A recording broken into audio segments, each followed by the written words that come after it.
चलो, कल आपने क्या किया? इतिहास शुरू किया था ना? ठीक है, देखो फटाफट से एक बार देखना। उत्तराखंड राज्य का इतिहास। ठीक है, इतिहास का अर्थ क्या है? इतिहास का अर्थ अतीत है। अतीत, आज से पहले जो कुछ भी हुआ वो सब का सब इतिहास है। कल जब आओगे ना तुम कोचिंग, कल जब तुम कोचिंग आओगे तो आज जो कुछ हुआ वो भी इतिहास हो गया ना। इतिहास मतलब जब बीत गया वो सारा का सारा कहानी जो है वो इतिहास है। तो ये बढ़ता जा रहा है, हर पिछला दिन वो इतिहास है। स्टोरी पिछली पूरा अतीत जितना भी है उसे इतिहास कहते हैं। इतिहास का अध्ययन करते समय सबसे इंपॉर्टेंट चीज क्या होती है? साक्ष्य होते हैं। साक्ष्य, साक्ष्य मतलब प्रूफ। बिना साक्ष्यों के हम इतिहास नहीं पढ़ पाएंगे। आज से 10 साल पहले क्या हुआ हमें क्या पता, 100 साल पहले क्या हुआ हमें क्या पता। तो कोई प्रूफ होगा उस जमाने का जो हमको बताएगा कि भाई ये सब कुछ हुआ। तो इतिहास का अध्ययन जो है वो साक्ष्यों के आधार पर किया जाता है। इतिहास के साक्ष्यों को 2 हिस्सों में बांटा जाता है। एक होता है इतिहास का लिखित साक्ष्य, जैसे कोई किताब, जैसे कोई पुस्तक, जैसे कोई अभिलेख, जो भी लिखित फॉर्म में है वो लिखित साक्ष्य है। और हर वो चीज जो लिखित रूप में नहीं है उन साक्ष्यों को अलिखित कहते हैं। जैसे खुदाई से किसी सिक्के का मिल जाना, खुदाई से आपको मानव के कंकाल मिल जाना, खुदाई करके कुछ भी आपको जो मिलेगा जो लिखा हुआ नहीं है वो अलिखित साक्ष्य है। जो लिखित रूप में वो लिखित साक्ष्य है, सिंपल। और साक्ष्य के आधार पर ही इतिहास का अध्ययन होता है। अब इतिहास में हम अलग अलग एरा जब बनाते हैं तो क्या देखते हैं कि इतिहास का एक कालखंड वो है जिसके हमारे पास लिखित साक्ष्य है ही नहीं। क्यों नहीं है? क्योंकि उस जमाने जो भी रहा होगा, जो भी उस जमाने का इंसान रहा होगा, उसको लिपि का ज्ञान ही नहीं था, उसको लिखना आता ही नहीं था। तो एक दौर ऐसा है जिसके लिखित साक्ष्य है ही नहीं। उस कालखंड को क्या कहते हैं? उसको प्राक ऐतिहासिक कहते हैं। प्री हिस्टोरिकल इतिहास, प्राक ऐतिहासिक यानी पुराना इतिहास, पुराने जमाने का इतिहास जो हमारे पास लिखित रूप में नहीं है, उसको प्राक ऐतिहासिक कहते हैं। इसी प्रकार से इतिहास का एक कालखंड वो है जिसके हमारे पास लिखित साक्ष्य है और उन लिखी हुई चीजों को हम पढ़ भी पाते हैं। तो लिखित भी है, पढ़ भी पाते हैं। ऐसे इतिहास को क्या बोलते हैं? ऐतिहासिक। ये हिस्टोरिकल हिस्ट्री है, ऐतिहासिक इतिहास। ठीक उसी प्रकार से इतिहास का एक और कालखंड है जिसके लिखित साक्ष्य है, हम नहीं पढ़ पा रहे हैं उनको क्योंकि लिपि बहुत कठिन है। तो ऐसे इतिहास को नाम देते हैं आद्य ऐतिहासिक। आद्य ऐतिहासिक इतिहास इसको नाम दिया जाता है। तो हम अपनी कहानी कहां से शुरू करेंगे? प्रीहिस्टोरिकल से, प्राक ऐतिहासिक। सबसे पहला इतिहास ही ये होता है। इस इतिहास को नाम क्या देते हैं? इसे कहते हैं प्राक ऐतिहासिक, प्री हिस्टोरिकल हिस्ट्री। अब आपको समझ आया प्राक ऐतिहासिक इतिहास क्या है? इतिहास का वो कालखंड जिसके हमारे पास लिखित साक्ष्य नहीं है, जो कुछ है वो पुरातात्विक है, सब कुछ खुदाई से मिलेगा। तो इस इतिहास को पढ़ना हमेशा से कठिन रहेगा क्योंकि लिखा हुआ कुछ नहीं है। हमको ये देखना है कि जमीन से हमको क्या मिल रहा है खुदाई से, और खुदाई से प्राप्त चीजों के आधार पर अंदाजा लगाया जाएगा। तो प्री हिस्टोरिकल हिस्ट्री की एक सबसे बड़ी नेगेटिव पॉइंट आप मान सकते हो कि इस हिस्ट्री में बहुत सारी चीजें गैस करनी पड़ती है, अंदाजा लगाना पड़ता है। लेकिन प्राक ऐतिहासिक इतिहास की कोई भी चीज क्या नहीं होती है? लिखित नहीं होती। इसमें हमें क्या नहीं मिलते? लिखित साक्ष्य नहीं प्राप्त होते। जब हम प्री हिस्टोरिकल हिस्ट्री के बारे में अध्ययन करते हैं तो सबसे पहले हम ये देखते हैं कि प्री हिस्टोरिकल हिस्ट्री से रिलेटेड क्या क्या साक्ष्य है जो हमें उत्तराखंड से मिलते हैं। प्राक ऐतिहासिक कालखंड के कौन कौन से साक्ष्य हमें उत्तराखंड से प्राप्त होते हैं, क्योंकि लिखित तो है नहीं, खुदाई से ही मिलेगा। तो प्री हिस्टोरिकल हिस्ट्री के साक्ष्यों में सबसे पहले बात की जाती है समाधानों की। समाधान मतलब होता है डेड बॉडी, कि अगर हमें डेड बॉडी मिल जाए तो इससे बेस्ट कुछ भी नहीं है। अगर डेड बॉडी मिल गई तो वो आपको एक्यूरेट टाइम बता देगा। मानव शरीर में कार्बन है और कार्बन का यूज करके कार्बन डेटिंग प्रोसेस के द्वारा हम उस डेड बॉडी की एज निकाल सकते हैं, फिर चाहे वो 5000 साल पुराना ही क्यों ना हो। तो डेड बॉडी मिल जाए तो बहुत पॉजिटिव एस्पेक्ट है, क्योंकि उससे आइडिया लग जाएगा ये कितने साल पुराने का व्यक्ति है। समाधानों के अलावा प्राक ऐतिहासिक इतिहास के बारे में जानकारी देने का दूसरा जो माध्यम है हमारे राज्य में, उसको बोलते हैं गुफा चित्र। उत्तराखंड में गुफाओं को उडियार कहते हैं। उडियार पता है आपको? उडियार कहते हैं गुफाओं को। और हमारे राज्य के अंदर बहुत सारे ऐसे उडियार हैं जहां पर आदि मानवों ने कुछ चित्र बनाए हैं। हम कैसे पता लगाएं कि ये आदि मानव कैसे थे, इनका कल्चर कैसे था, इनका संस्कृति क्या था, हम कैसे पता लगाएं? क्योंकि उन्होंने लिखा तो कुछ भी नहीं है। आप में से बच्चे बच्चे को पता चल जाएगा कि मौर्य काल के समय पर बौद्ध धर्म जो है उसका बहुत प्रचार हुआ। क्यों? क्योंकि राजा अशोक ने खुद लिखवाया ना, उसे लिखवा रखा है कि मैंने अपने शासन काल में बौद्ध धर्म का प्रचार किया। अच्छा, उसने लिखा है, तुमने क्या करना है? पढ़ना है। लेकिन ये जो आदि मानव थे ये कैसा जीवन जीते थे, क्या खाते क्या पीते, कैसा संस्कृति, कैसी अर्थव्यवस्था, कहां से पता चलेगा? तो इसके लिए हमारे पास यही बस माध्यम है, यही रास्ते हैं जिनसे हमको इनके बारे में कुछ चीजें प्राप्त हो जाए। एक समाधान डेड बॉडी, दूसरा गुफा चित्र। चित्र अभिव्यक्ति का माध्यम है। आप कभी चित्र बनाएंगे तो चित्र बनाते समय आपके मन के भाव व्यक्त होंगे तो उस पर आपकी कला, संस्कृति, अर्थव्यवस्था सबका प्रभाव पड़ेगा ना। गरीब आदमी का चित्र भी गरीब ही होता ना। गरीब आदमी का चित्र, उसको बोले 1 दर्जन केला बना, छोटे छोटे बनाएगा, गरीब आदमी ना। अमीर आदमी का चित्र भी अमीर होगा। क्यों? इन सब चीजों का प्रभाव पड़ेगा चित्र पर। तो जब गुफाओं में चित्र बनाए गए हैं तो हम उन चित्रों को आधार बनाकर जानने की कोशिश करते हैं कि इनकी कला संस्कृति कैसी रहती होगी। इसके अलावा समाधान और गुफा चित्रों के अलावा कप मार्क्स, ये एक और चीज है। कप मार्क्स मतलब होता है ओखली, उखली, उखलियार, गांव में बोलते हैं उखलियार, जिसमें धान कूटते हैं। कप मार्क्स ये भी बहुत स्थानों से मिले हैं। ये भी हमें प्रीहिस्टोरिकल हिस्ट्री के बारे में कुछ बताते हैं। कप मार्क्स के अलावा ताम्र उपकरण, तांबे के उपकरण, ये भी प्रीहिस्टोरिकल हिस्ट्री के साक्ष्य के रूप में लिए जाते हैं। इसके अलावा मिट्टी के बने हुए बर्तन, मृदभांड, ये कुछ कॉमन सी चीजें हैं जो हमें हमारे राज्य से प्राप्त होती है खुदाई में, और इनके आधार पर हम इतिहास को पढ़ना शुरू करते हैं, प्रीहिस्टोरिकल हिस्ट्री को। सबसे पहले जब आपके पास बात समाधानों की हो तो समाधानों में हम देखते हैं कि अंग्रेजों के आने के बाद सबसे पहले 1856 ईस्वी के अंदर हैनवुड नाम का एक अंग्रेज अधिकारी आया, और इस हैनवुड ने चंपावत के अंदर देवी धुरा का उत्खनन कार्य किया 1856 में। सबसे पहले खुदाई का काम अंग्रेजों ने कब शुरू करवाया? 1856 में। तो 1856 में जिस आदमी के नेतृत्व में खनन कार्य, उत्खनन का कार्य शुरू हुआ, उसका नाम था हैनवुड। हैनवुड ने 1856 में चंपावत के अंदर देवी धुरा नाम के स्थान पर खुदाई का कार्य करवाया, और जब उसने वहां से खुदाई का कार्य करवाया तो उसे वहां पर कुछ डेड बॉडीज मिली।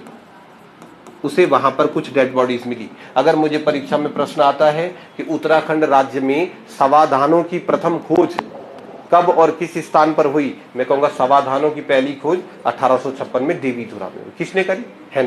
हैनवुड ने देवी धुरा से जो भी समाधान निकाले, जो भी डेड बॉडीज निकाली, उसने कहा ये सारी की सारी डेड बॉडी महापाषाण कालीन है, महापाषाण काल की है। तो सबसे पहले समाधान कहां से मिले? अब हैनवुड ने जो डेड बॉडी निकाली है, उन डेड बॉडी के आधार पर हैनवुड कम से कम ये तो बता दे रहा है ना कि जब महापाषाण काल चल रहा था, उस महापाषाण काल के समय यहां कोई लोग रहते थे। वो कैसे थे, क्या थे, पता नहीं, पर रहते थे। यानी महापाषाण काल में भी उत्तराखंड में सभ्यता का अस्तित्व था, कोई थे, यहां पर लोग रहते थे। इसके अलावा 1956 में शिव प्रसाद डबराल चारण के द्वारा मलारी गांव का उत्खनन कार्य किया। उन्होंने मलारी गांव में खुदाई कराई, और जब उन्होंने मलारी गांव में खुदाई कराई तो उनको वहां भी डेड बॉडी मिली। ठीक है। बाकी मलारी गांव में खुदाई करते समय आपको 5.5 किलो का सोने का कटोरा भी मिलेगा, कांसे का कटोरा भी मिलेगा, जूता भी मिलेगा, चप्पल भी मिलेगा, कई चीज मिलेगा, पर जूता कितना पुराना है क्या पता। 5.5 किलो का सोने का मुखौटा मिला, पर वो है कब का पता नहीं। ये नहीं पता ना कि कब का है, कब समय आपको किस चीज से पता चलेगा? Dead body. जब डेड बॉडी मिलेगी तो हम समय का आइडिया पूरा लगा पाएंगे। तो 1956 में शिव प्रसाद डबराल चारण और चमोली के मलारी गांव में पहुंचते, वहां से डेड बॉडी निकालते हैं, और डेड बॉडी निकालने के बाद उन्होंने कहा कि डेड बॉडी किस कालखंड की है? सैंधव कालीन है, यानी सिंधु घाटी सभ्यता की। ठीक है। तो समाधानों की खोज कब हुई? 56 में और 1956 में। 1856 में हैनवुड ने समाधान खोजे, 1956 ईस्वी में शिव प्रसाद डबराल चारण ने समाधानों की खोज करी। एक छोटा सा पॉइंट आप इसके अंदर एंटर करो, पश्चिमी रामगंगा नदी घाटी, पश्चिमी रामगंगा नदी घाटी। अब बताओ, ज्योग्राफी पढ़ी है तुमने थोड़ा थोड़ा, बताओ पश्चिमी रामगंगा नदी कहां कहां प्रवाहित होती है? अल्मोड़ा, वेरी गुड, अल्मोड़ा पौड़ी, यानी अल्मोड़ा और पौड़ी के बीच का जो क्षेत्र है उसको बोलते हैं पश्चिमी रामगंगा नदी घाटी। तो पॉइंट लिखो, पश्चिमी रामगंगा नदी घाटी से रामापिथिकस नामक आदि मानव के कंकाल प्राप्त हुए हैं। रामापिथिकस नामक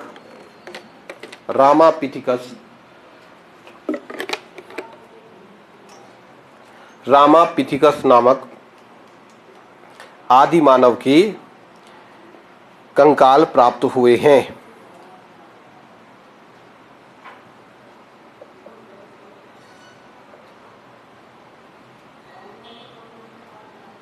ठीक है, रामापिथिकस नामक आदि मानव के कंकाल प्राप्त हुए हैं।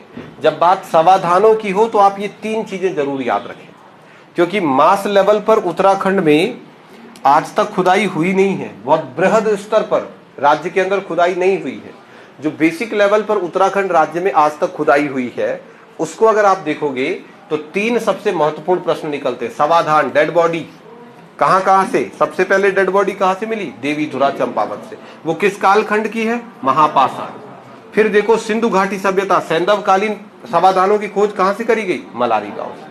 तो इन और जो आपका रामापिथिकस है, उस रामापिथिकस के प्रमाण कहां से मिलते हैं? पश्चिमी रामगंगा यानी अल्मोड़ा और उसके आसपास के क्षेत्र से मिलते हैं। तो ये 3 बातें हमको ये प्रूव करती है कि हमारे राज्य के अंदर प्री हिस्टोरिकल एरा में, जब प्राक ऐतिहासिक इतिहास था, जब आदि मानव का दौर चल रहा था, तो कोई ना कोई था। मतलब यहाँ इस पूरे के पूरे दौर में कोई ना कोई था। ये तुम क्या पूछ रहे? नाम किसका? शिव प्रसाद डबराल चारण। ठीक है, उससे थोड़ी, उसको खुद नहीं पता, मेरे से पूछना, उसको थोड़ी पता। अभी तो टपरा रहा हूं मैं, बोला पता नहीं क्या बोल रहा है। ठीक है, चलो अब नेक्स्ट आओ। देखो इसके बाद दूसरा टॉपिक आप डालो गुफा चित्र। गुफा चित्र, उत्तराखंड के अंदर गुफाओं से बहुत सारे चित्र हमें प्राप्त हुए हैं। गुफा चित्र, उत्तराखंड में गुफाओं से बहुत सारे चित्र मिले हैं जो हमने नहीं बनाए। वो क्यों? क्योंकि चित्रों को देख करके आपको आइडिया लग जाएगा भाई साहब हमने नहीं बनाए हैं वो चित्र बनाने की उस शैली का प्रयोग किया गया है जो शैली प्रथम, द्वितीय, तृतीय शताब्दी में नहीं थी। चित्र बनाने की उस शैली का प्रयोग हुआ है जो सिंधु घाटी सभ्यता में भी नहीं थी। बहुत पुराने जमाने के चित्र, अटपटांग चित्र। चित्रों को रेखाओं के रूप में बनाते हैं ये लोग, इस तरीके से बनाते हैं। अटपटांग मतलब हर एक लाइन का कोई मतलब होता है।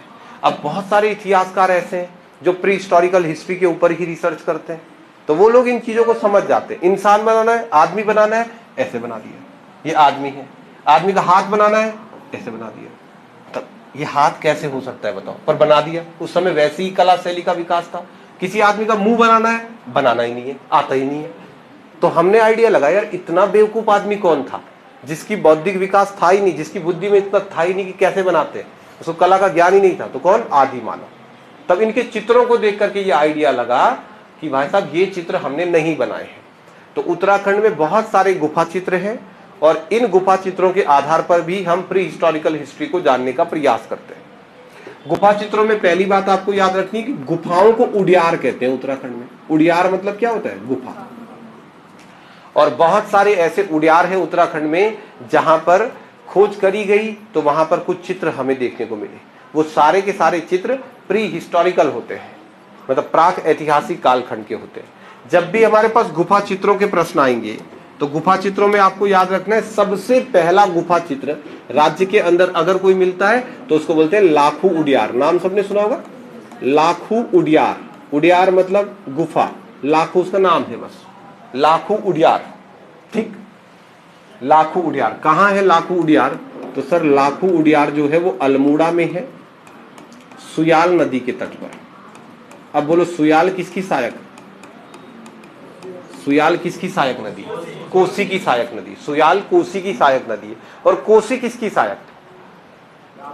रामगंगा, पश्चिमी रामगंगा की सहायक। और पश्चिमी रामगंगा किसकी सहायक? गंगा की सहायक। सब कनेक्टेड है ना आपस में। तो सुयाल जो कोसी की सहायक नदी है अल्मोड़ा के अंदर, तो अल्मोड़ा में सुयाल नदी के किनारे साइड पर एक उडियार बना हुआ है जिसको नाम देते हैं हम लाखू उडियार। उस उडियार का नाम है लाखू उडियार। इस लाखू उडियार में घूमते घूमते एक दिन एक आदमी जो कुमाऊं कला का एक बड़ा विशेषज्ञ भी माना जाता है, MP जोशी, वो घूमते घूमते एक दिन इस गुफा के अंदर पहुंचे। और जब उन्होंने इस गुफा के अंदर देखा तो यहाँ पर बहुत सारे प्री हिस्टोरिकल एरा के चित्र बने हुए थे। तो लाखू उडियार एक उडियार का नाम है जो अल्मोड़ा में है, सुयाल नदी के तट पर है। इस लाखू उडियार से प्राक ऐतिहासिक कालखंड के चित्र ढूंढे गए। प्री हिस्टोरिकल चित्र यहां से ढूंढे गए। लाखू उडियार के जो गुफा चित्र है उनको ढूंढने वाला जो व्यक्ति है इसका नाम था MP जोशी। लाखू उडियार के गुफा चित्र किसने ढूंढे? तब आप कहेंगे सर MP जोशी के द्वारा लाखू उडियार के गुफा चित्रों को ढूंढा गया। ये जो MP जोशी है इनकी एक पुस्तक है, उसका नाम है rock paintings in Kumaon. Rock paintings in Kumaon, ये इनकी वो किताब है जिसमें इन्होंने सबसे पहली बार लाखू उडियार के गुफा चित्रों का विस्तृत वर्णन किया। विस्तार में उन्होंने बताया कि कैसे चित्र है वहां पर। तो सबसे पहले लाखू उडियार अल्मोड़ा में सुयाल नदी के तट पर, अल्मोड़ा में सुयाल नदी के तट पर एक उडियार है, एक गुफा है जिसको बोलते हैं लाखू उडियार। और यहां पर MP जोशी के द्वारा कुछ चित्र ढूंढे गए। कब? तो कब का आंसर है 1968, 1968। 1968 में 1968 में लाखू उडियार से कुछ गुफा चित्र ढूंढे गए। ठीक है, लाखू उडियार के गुफा चित्र ढूंढे गए। तो अगर डेड बॉडी का प्रश्न है तो सबसे पहली डेड बॉडी कहां मिली? देवीधुरा चंपावत में। लेकिन अगर प्रश्न डेड बॉडी का नहीं है, प्रश्न आपके गुफा चित्रों का है, तो गुफा चित्रों की सबसे पहली खोज हमारे राज्य में कब होती है? 1968 में। गुफाओं में चित्र सबसे पहले कब ढूंढे गए? 1968 में। कहां से ढूंढे गए? अल्मोड़ा में। कौन सी जगह? लाखू उडियार। तो एक लाइन आप नीचे से लिखो, लाखू उडियार के गुफा चित्र, लाखू उडियार के गुफा चित्र, लाखू उडियार के गुफा चित्र राज्य में गुफा चित्रों की प्रथम खोज है। राज्य में गुफा चित्रों की प्रथम खोज है। राज्य में गुफा चित्रों की, राज्य में गुफा चित्रों की प्रथम खोज है। इसका मतलब उत्तराखंड में सबसे पहले जो गुफा चित्र ढूंढे गए वो लाखू उडियार के गुफा चित्र थे। ठीक है, सबसे पहले गुफा चित्र लाखू उडियार से ढूंढे गए। कब ढूंढे गए सर? 1968 में। 1968 में लाखू उडियार के गुफा चित्र ढूंढे गए और यह गुफा चित्रों की प्रथम खोज मानी जाती है। साल 1968 में। खोजकर्ता कौन थे? MP जोशी। तो MP जोशी के द्वारा लाखू उडियार के गुफा चित्रों को ढूंढा गया। इनकी पुस्तक का नाम क्या था? Rock paintings in Kumaon. ये इनकी फेमस किताब थी। चलो, ये बेसिक बात आ गई। अब जो चित्र ढूंढे गए लाखू उडियार के, इन चित्रों की क्या विशेषताएं थी? भाई चित्र तो मिल गए, ये तो फैक्ट हो गए। अब आप अगले टॉपिक में देखो कि लाखू उडियार से जो गुफा चित्र मिले हैं उनकी खासियत क्या है। मतलब वो मिल गए तो क्या बताया उन्होंने? लाखू उडियार के गुफा चित्रों की विशेषताएं, कुछ तो होगा उनसे, कुछ तो प्रश्न निकलेंगे। मिल गए हैं चित्र, ठीक है, किसने ढूंढा, कैसे ढूंढा, वो अलग बात है। अब बात यह है कि जो लाखू उडियार से गुफा चित्र मिले हैं उनकी विशेषता क्या है। लाखू उडियार से प्राप्त होने वाले गुफा चित्रों का जब विश्लेषण किया गया, जब उनको ध्यान से देखा गया, तो ये पाया गया कि लाखू उडियार के गुफा चित्र जो है वो मध्य पाषाण कालीन है। वो किस कालखंड के हैं? मध्य पाषाण काल के। जैसे डेड बॉडी देवीधुरा वाली कब की है? महापाषाण की। जैसे मलारी गांव से जो कुछ भी मिला वो कब का है? सिंधु घाटी का। ऐसे ही मध्य पाषाण काल के हैं वो चित्र जो लाखू उडियार के गुफा चित्रों से प्राप्त होते हैं। इसका मतलब अगर आपके पेपर में प्रश्न आता है कि महापाषाण कालीन अवशेषों की खोज सर्वप्रथम कहां हुई? देवीधुरा में। आपसे प्रश्न आता है मध्य पाषाण कालीन चीजें सबसे पहले कब और कहां ढूंढी गई? लाखू उडियार। या लाखू उडियार के गुफा चित्र जो है वो किस कालखंड के? सर ये मध्य पाषाण काल है। ठीक है, तो सबसे पहली विशेषता क्या है? ये मध्य पाषाण कालीन है चित्र, सबसे पहली बात। दूसरे नंबर पे आओ, पहली विशेषता है ये मध्य पाषाण कालीन है। दूसरी बात, यहां पर जो चित्र बनाए गए थोड़ा अटपटांग है। देखो ऐसे चित्र बने हैं लाखू उडियार के अंदर। चित्र कुछ इस प्रकार है, ऐसे कुछ इस प्रकार से चित्र बनाए गए हैं। हर चित्र के ऊपर ऐसे एक सेट खड़ा कर देते हैं ये। और फिर जब विश्लेषण करने वालों ने इनका विश्लेषण किया तो इन्होंने कहा डांस कर रहे हैं, बल डांस कर रहे हैं। ये पता नहीं कर रहे नहीं कर रहे, पर अब कह रहे हैं तो कर रहे हैं। तो इनकी दूसरी विशेषता, लाखू उडियार के गुफा चित्रों में सामूहिक नृत्य, समूह में नृत्य करते हुए मानवों का चित्र बनाया गया है। ठीक है, समूह में नृत्य करते हुए मानवों का चित्र बनाया गया है। तो चित्र बनाया उन्होंने तो अपने हिसाब से बनाने की कोशिश करी उन्होंने। अब बना नहीं बना वो अलग बात है। तो सामूहिक नृत्य करते हुए मानवों के चित्र बनाए गए हैं। तीसरा पॉइंट पे आओ, लाखों उडियार से जो गुफा चित्र हमें प्राप्त होते हैं, उन चित्रों पर प्रत्येक व्यक्ति के सिर पर मुखौटे या मुकुट, सिर पर मुकुट का चित्रण किया गया है। हर आदमी के सिर पर एक मुकुट बनाया गया है। प्रत्येक व्यक्ति जो है उनके सिर पर मुकुट का चित्रण किया गया है। पशु चित्रण, मानव के साथ साथ पशुओं के भी चित्र बनाए गए हैं। ठीक, पालतू पशु नहीं पर पशुओं के चित्र, मानव के साथ साथ पशुओं के चित्र भी बनाए गए हैं। अलंकारिक आलेखन, अलंकारिक आलेखन इसका मतलब जानते हो? एक होता है चित्र को बनाना, एक होता है चित्र को सजाना। क्या आपने कोई चित्र बनाया? और चित्र बनाना तो सिंपल बात है, आपने कहा बनाओ गुरुजी एक चित्र बनाओ, बताओ किस चीज का चित्र बनाओ? कुछ मेरे को ज्यादा आता नहीं, आम का चित्र आता है मुझे। तुमने कहा सर आम का चित्र बनाओ, तो आम का चित्र बनाने के लिए ऐसा करते ना, और ये चित्र हो गया आम का। अब ये फर्स्ट स्टेप है, अब इसको सजाओ जी, मतलब अभी देखो थोड़ी देर में बढ़िया लग जाएगा।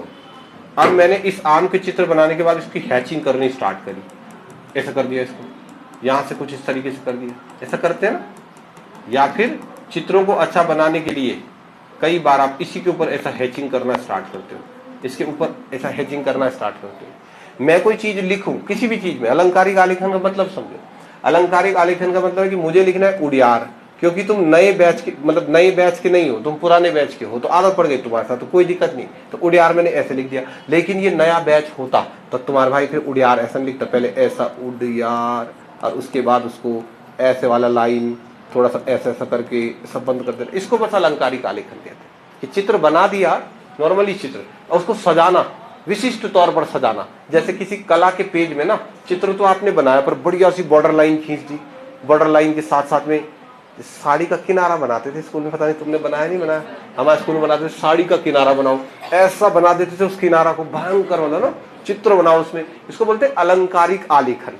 तो अलंकारिक आलेखन अगली प्रमुख विशेषता है लाखों उडियार के गुफा चित्रों की। इसके अलावा अगले पॉइंट पे चलो, रंगों का प्रयोग, चित्रों में रंगों का प्रयोग किया गया है, चित्रों में रंगों का प्रयोग किया गया। एक पॉइंट इसमें डाल देना, लाखों उडियार के गुफा चित्रों में, लाखों उडियार के गुफा चित्रों में सिंदूरी, लाखों उडियार के गुफा चित्रों में सिंदूरी,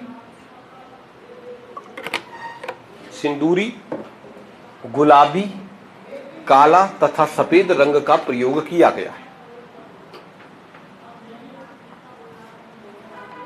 सिंदूरी, गुलाबी, काला तथा सफेद, इन रंगों का प्रयोग किया गया है। तो रंगों का भी प्रयोग किया गया है। चलो जी, ये सब बातें आ गई। अब आओ रिजल्ट पे। रिजल्ट तो तुम खुद ही निकाल दोगे और निकालने भी खुद ही है। लाखों उडियार के गुफा चित्रों से क्या पता चलता है? लाखों उडियार के गुफा चित्रों से पहली बात पता चलता है कि ये चित्र कब के हैं? मध्य पाषाण काल के। तो आप मध्य पाषाण काल के जो लोग उत्तराखंड में रहते थे उनके बारे में क्या क्या बातें जान पाए, इन चीजों से क्या क्या बातें जान पाए, बताओ।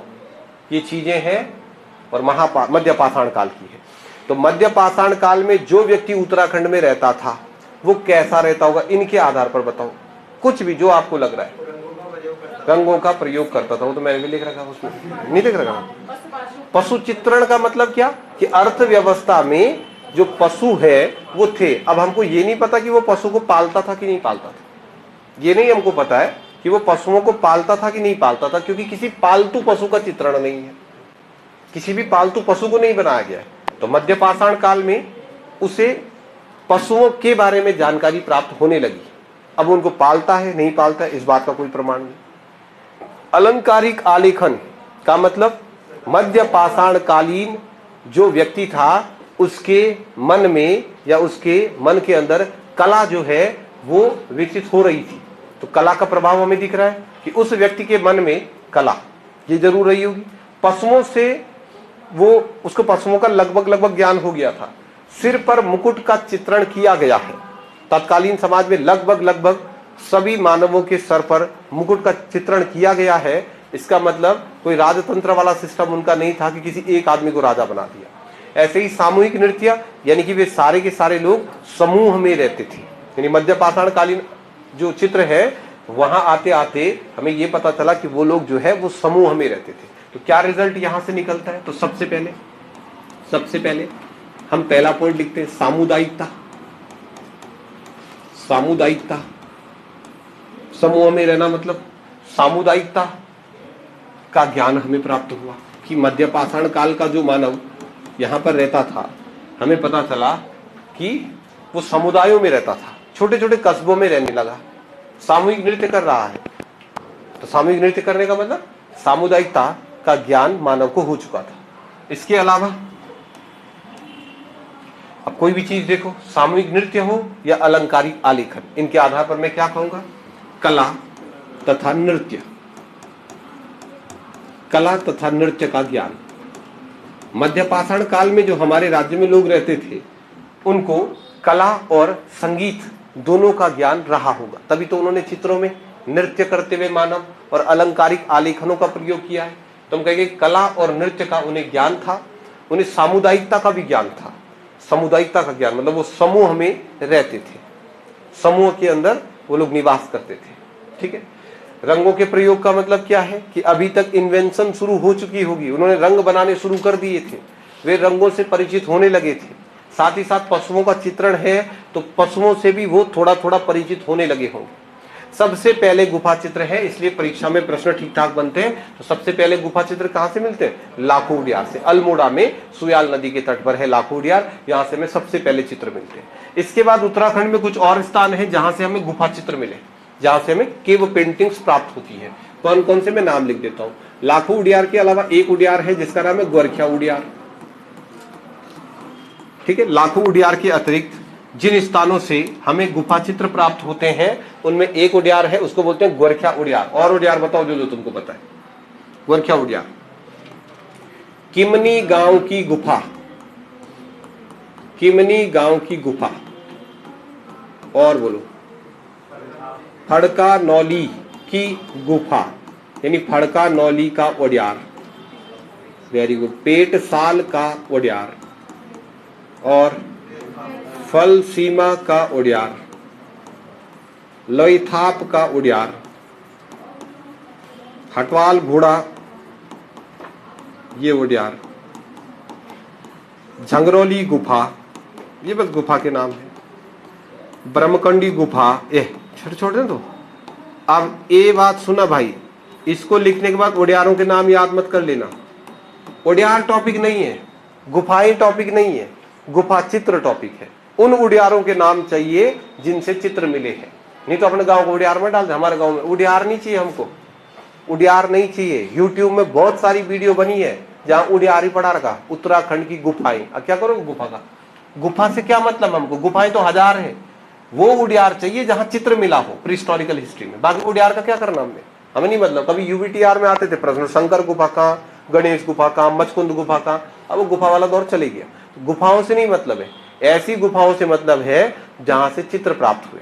चलो, इसके अलावा आपकी हुडली गुफा है, हुडली, डुडुंगा की गुफा है। ये है जी प्रमुख गुफाएं, डुडुंगा और हुडली।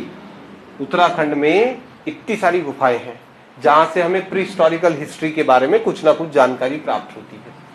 किमनी गांव और गोरखिया उडियार चमोली में है। ये दोनों गुफाएं चमोली में है। ये भाई साहब यहां तक की सारी गुफाएं अल्मोड़ा में है, ये अल्मोड़ा की गुफाएं। झंगरौली और ब्रह्मकुंडी ये पौड़ी में है।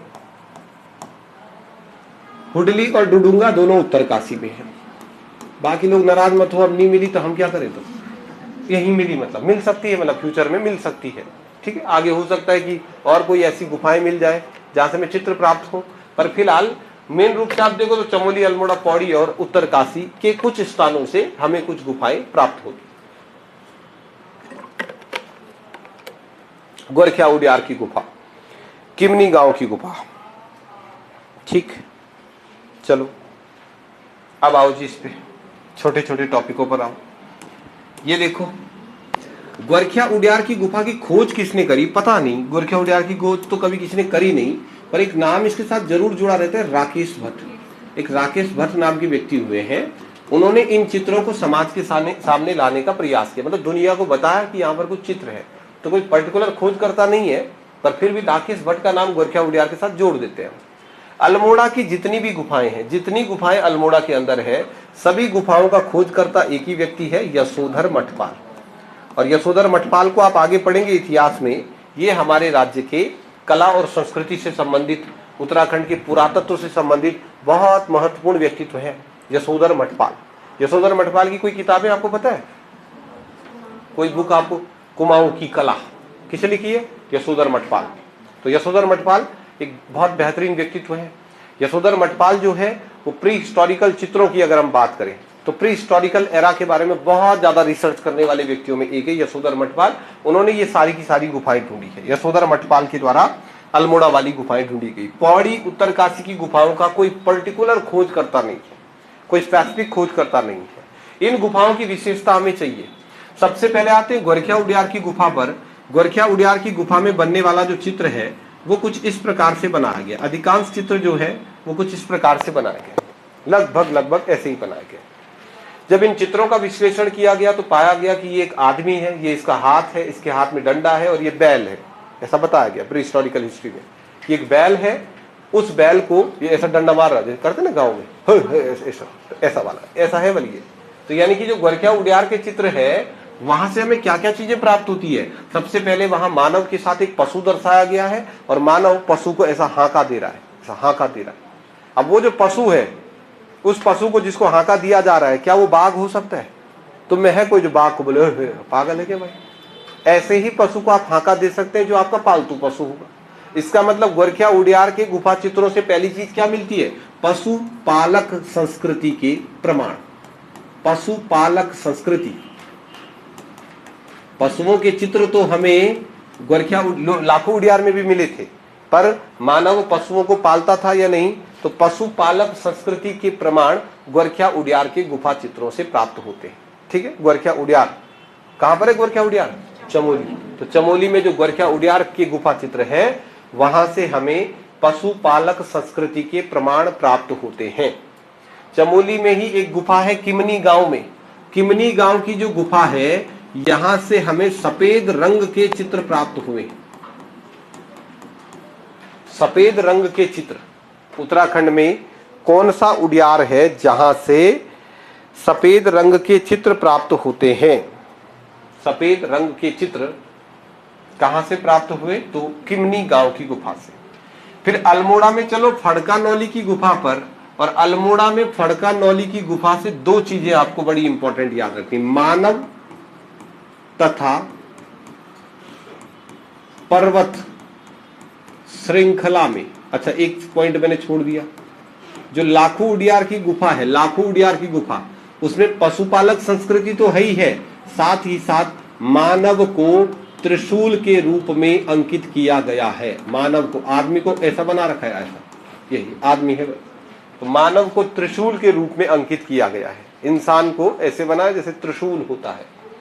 फड़का नौली की जो गुफा है अल्मोड़ा में, उसमें मानव तथा पर्वत बनाए गए, पर्वत श्रृंखला में। ऐसे देखो, पहाड़ बनाए ऐसे ऐसे ऐसे ऐसे ऐसे ऐसे ऐसे, और साथ ही साथ इसमें मानव भी बनाए गए। तो मानव तथा पर्वत एक श्रृंखला में हमें फड़का नौली की गुफा में देखने को मिलते हैं। साथ ही साथ मानव जो बनाए गए हैं उन पर यह आक्षेप लगता है कि वो झोड़ा नृत्य कर रहे हैं। झोड़ा कुमाऊं का नृत्य होता था ना, तो झोड़ा नृत्य का प्रमाण हमें कहां से प्राप्त होता है? तो झोड़ा नृत्य का प्रमाण हमें फड़का नौली की गुफा से प्राप्त होता है। वहां पर जो चित्र बनाए गए हैं उसमें जो कैरेक्टर हैं वो झोड़ा नृत्य कर रहे हैं। तो झोड़ा नृत्य के प्रमाण कहां से प्राप्त होते हैं? तो आप कहेंगे फड़का नौली की गुफा से झोड़ा नृत्य के प्रमाण प्राप्त होते हैं। फिर फेट साल में कोई स्पेसिफिक बात नहीं, लेकिन फल सीमा से योग मुद्रा के चित्र मिले हैं। एक आदमी है जो योग मुद्रा में बैठा हुआ है, तो योग मुद्रा के चित्र हमें फल सीमा की गुफा से प्राप्त होते हैं। लोई थाप, यहाँ लोई थाप लिखा है। लोई लोई मतलब क्या हुई? लोई मतलब क्या हुई? खून, खून को बोलते हैं लोई। और थाप मतलब, अब बताओ थाप कौन से चित्र थे? दीवार पर छापने वाले चित्र। जमीन पे बने तो ऐपण, दीवार पर बने तो थाप। तो यहाँ कहते हैं कि यहाँ जो भी चित्र है वो देखने से ऐसे लगते हैं जैसे वो खून से बनाए गए हों और किसी ने खून से बना के छापा मार दिया। तो क्योंकि वहां के कलर जो जितने भी चित्र हैं वो रेड कलर के ज्यादा है तो उसका नाम ही पड़ गया लोईथाप।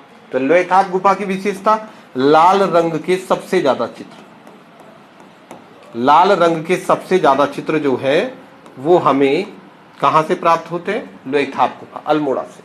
फिर ऐसे ही हटवाल घोड़ा एक गुफा है। पौड़ी की भी 2 गुफाएं आप याद रखो, झंगरौली और ब्रह्मकुंडी। ये पौड़ी की वो गुफाएं हैं जहां से हमें प्री हिस्टोरिकल एरा की, प्राक ऐतिहासिक इतिहास के चित्रों के बारे में जानकारी प्राप्त होती है। हुडली याद रखते हैं, हुडली उत्तरकाशी में हुडली गुफा है और वहां पर कुछ लिखा है लेकिन कैसे लिखा है समझ नहीं आ रहा है, तो हम कहते हैं शंख लिपि के प्रमाण।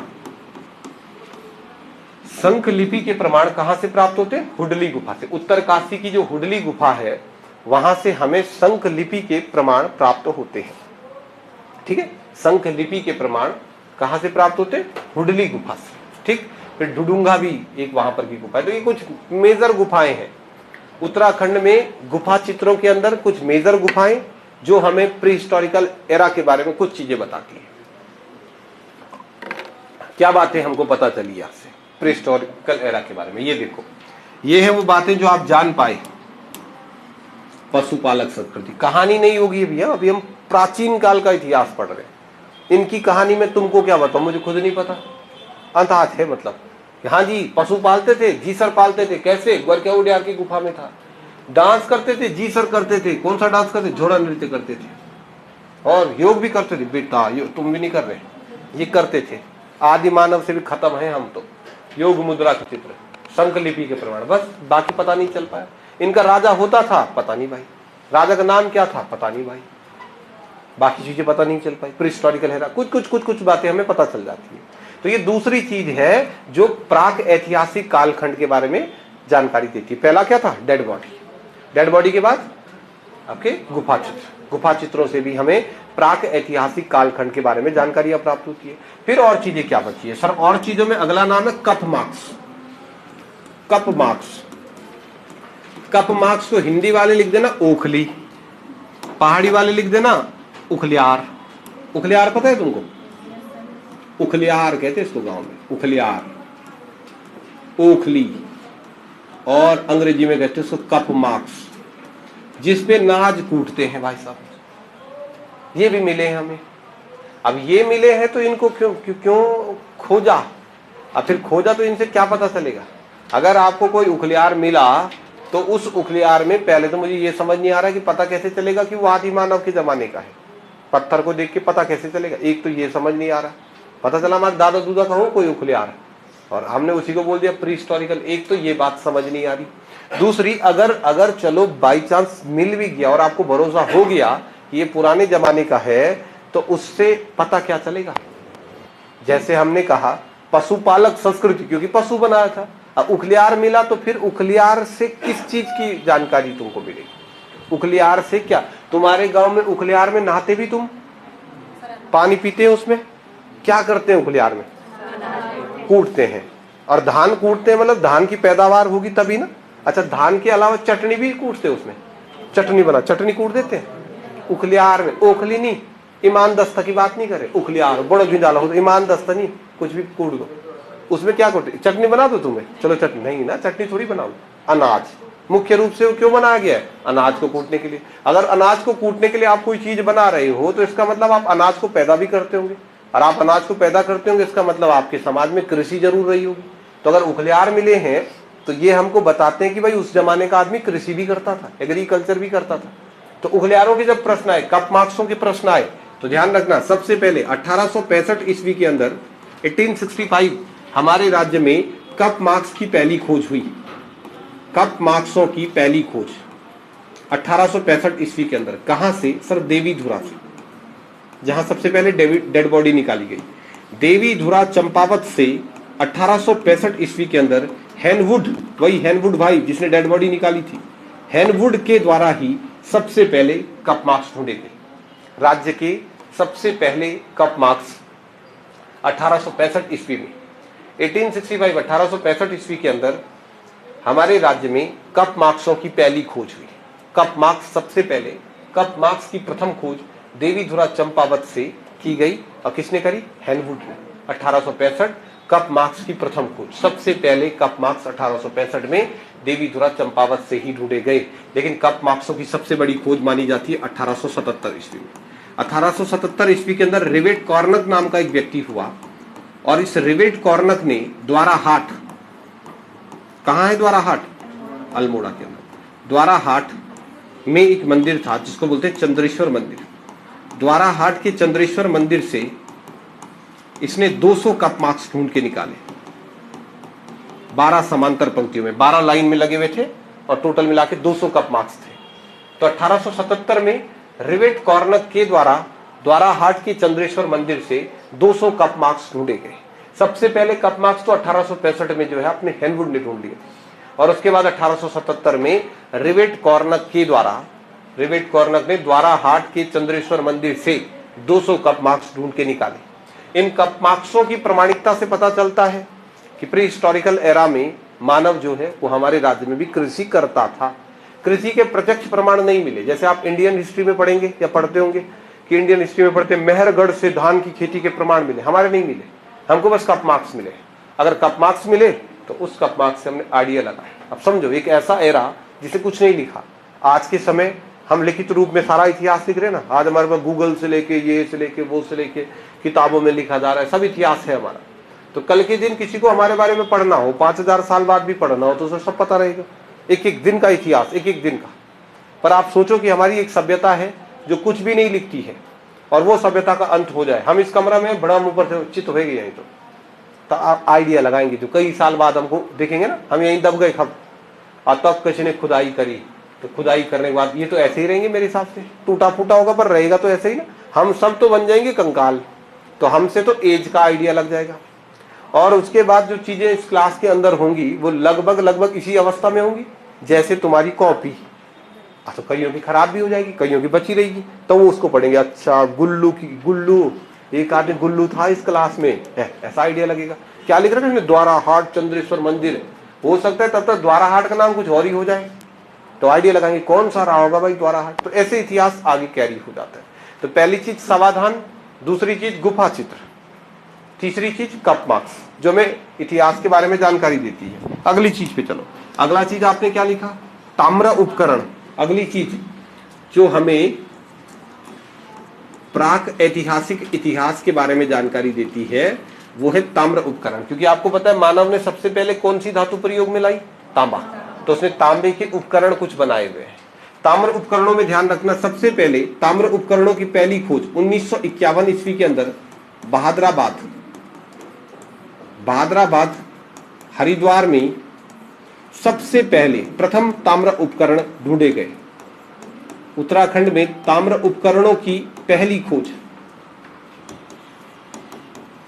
1951 में, 1951 में स्वतंत्रता के बाद 1951 ईस्वी के अंदर बादराबाद कहां पर है? हरिद्वार में। तो हरिद्वार के बादराबाद से 1951 ईस्वी के अंदर ताम्र उपकरण ढूंढे गए। वहां पर किसी नहर का काम चल रहा था और जब नहर का काम चल रहा था तो नहर की खुदाई करते करते अचानक से मजदूरों को कुछ तांबे के उपकरण मिल गए। तांबे के उपकरण स्पष्ट रूप से आपको ये प्रमाण दे देंगे ये जो तांबे के उपकरण है ये आज के नहीं है। जैसे किसी तांबे से ये बना दिया, ऐसा क्या बना रहा था? बनाना क्या चाह रहा था? ये कुछ तो बना, त्रिशूल। इस भाई की त्रिशूल है। त्रिशूल बनाने के लिए आज तुम जैसे मर्जी बोलो त्रिशूल बनाओ, त्रिशूल ऐसा वाले बनाते हैं ना आजकल। इतना मेरे को भी नहीं आता ज्यादा, पर ऐसे रहते ना त्रिशूल, तो अब बना देते हैं। पहले कास्टिंग मोल्ड बनाया, उसमें धातु गला के डाल दो, जैसा शेप बनाना है वैसे बना दो। इसकी त्रिशूल ऐसी थी। क्यों? क्योंकि इसको एक तांबे का टुकड़ा मिला। तैयारी करते थे ये भी तुम्हारी तैयारी नहीं करते थे। कुछ ये बढ़िया जीवन है भाई, ये नेचुरल जीवन था। सुबह उठे, सोचो जरा, मैं ये चीज सोच के मैं परेशान हूं। जीवन में सुबह उठे और हमारे पास करने को कुछ ना हो, कितना बढ़िया ना। मैं बहुत सारे ऐसे लोगों को जानता हूं और मैं उनसे बहुत जलन करता हूं। मेरे बहुत अच्छे दोस्त हैं, कुछ नहीं करते भाई, कुछ है ही नहीं मतलब करने के लिए। दुनिया उनको खूब ताने मारती, तू बेरोजगार है बेरोजगार है। मैं कहता भाई तेरे बराबर लकी नहीं है कोई, कुछ नहीं है ना करने के लिए। वो सुबह 10-11 बजे उठते हैं, क्यों? कुछ है ही नहीं करने के लिए।